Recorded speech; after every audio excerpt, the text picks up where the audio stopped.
Hey, this is Tom, Negotiating with Jesus. Give another round. I'm going to try and produce content that matters to this little corner. So I'm outside here, and I'll tell you just that I try to do things. You're in the world, you try to do things. So the last thing I tried to do was this shed that I built. So last summer, I built this giant shed, and my scheme is that I'm going to move my garage stuff into the shed. I'm going to turn the garage into some sort of 3-room arrangement where I can maybe put a podcast studio or something in. So I did some shingling and some T111. I don't really know what I'm doing, so I used the design online and tried to follow the instructions. And it was a hard project for a 63-year-old man in August.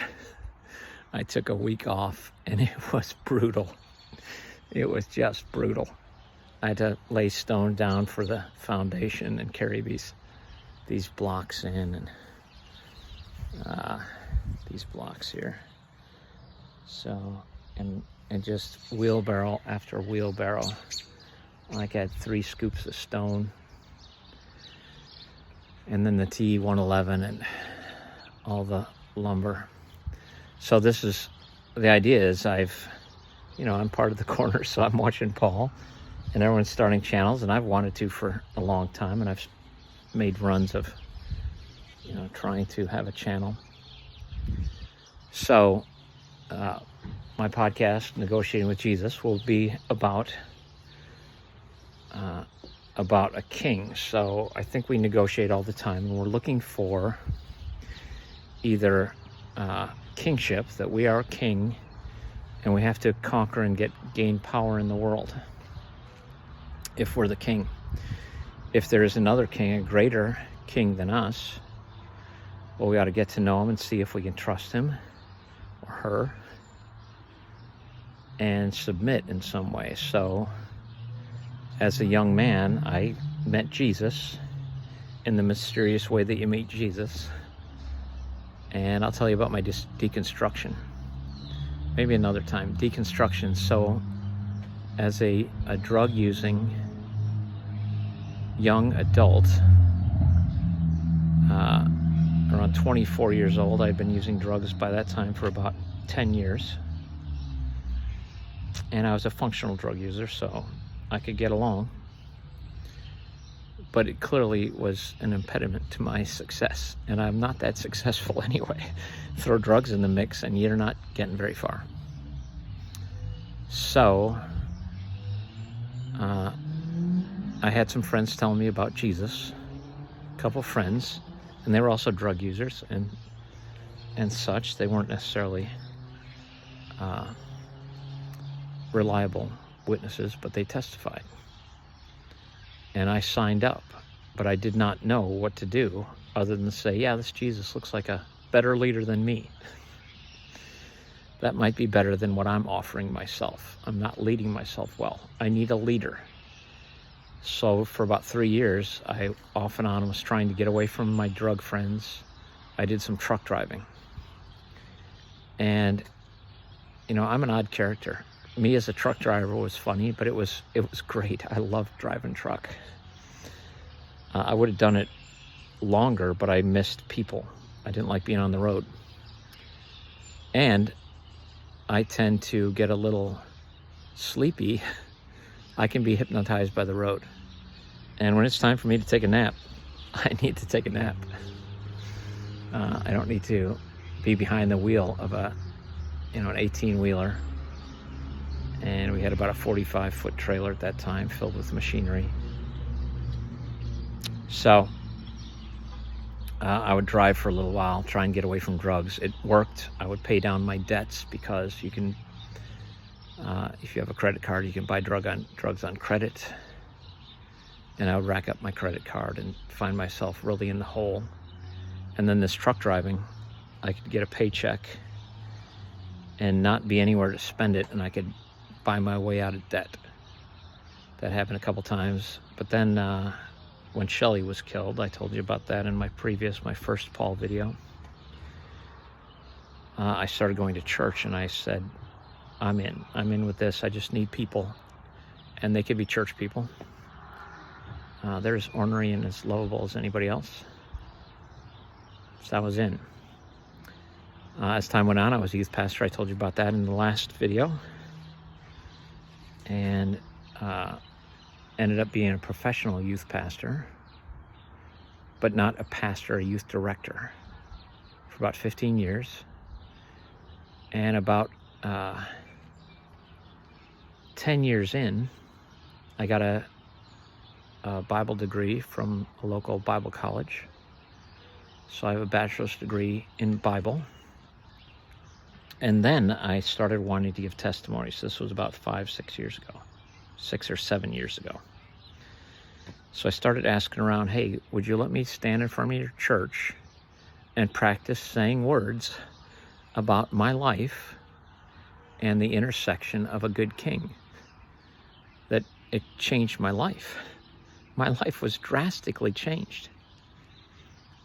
And I'm very pleased with it. I would like to practice telling people. So that's what these podcasts are, these YouTube channels. Can you stand in front of somebody and tell your experience and use that to help yourself and others? Can you do that?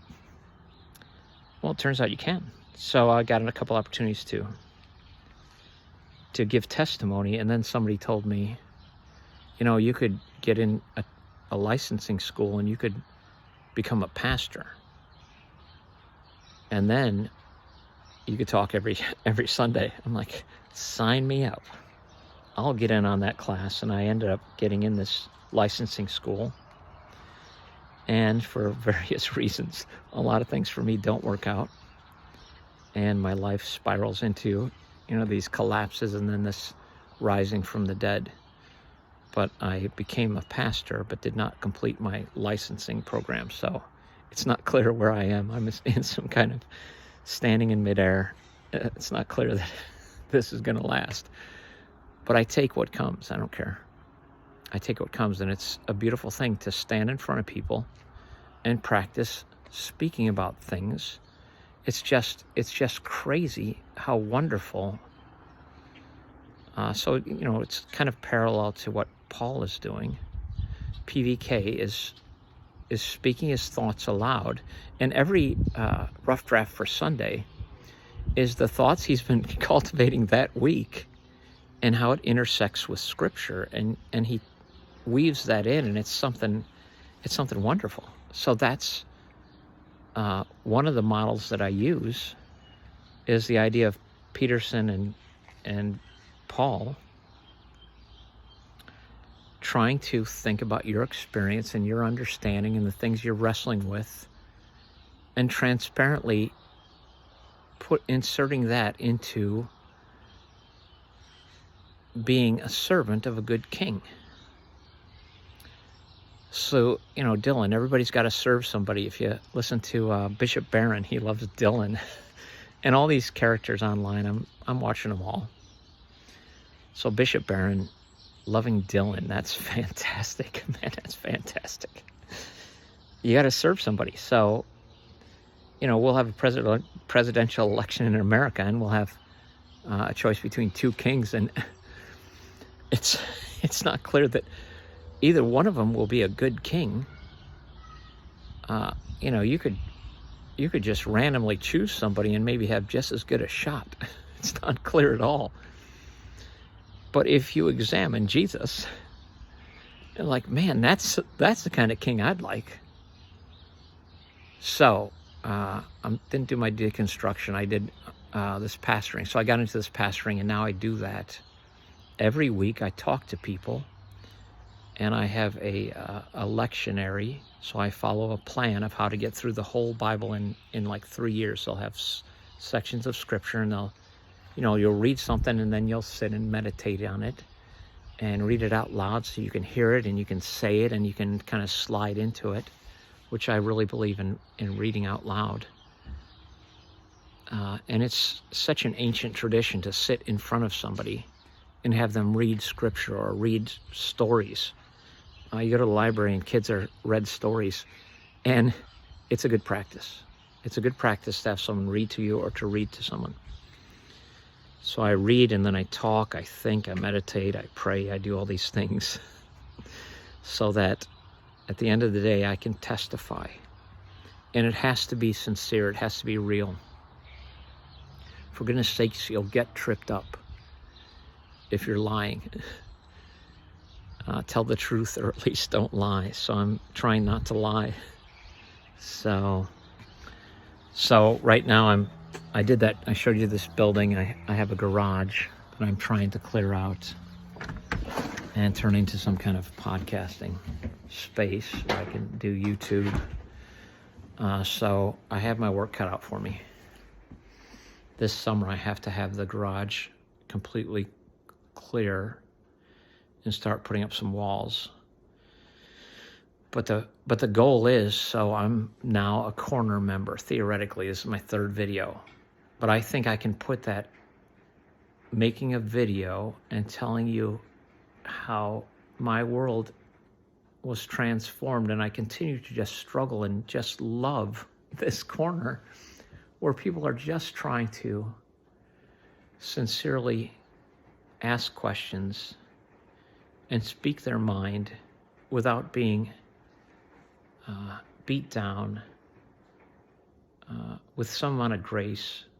Of course there's judgment. In the comment sections, people will dispute a little bit or have disagreement, but you can't get away from that. But let's be gracious as we can and speak our minds and form a community and see what this is. An internet community. It's not clear that it's the thing that will work or last long term, but it's the thing that's happening now, and I always want to be involved in the thing that's happening now. So behind is the little heart my daughter painted. She had her little project of this tree, this little that's the kind of tree that's in DC. What are those?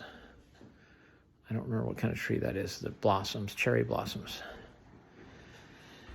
So I speak. I'm going to do videos. I think I can do this every morning. It's my favorite time. I can do 20 minutes of trying to be faithful to a group of people seeking truth and wisdom.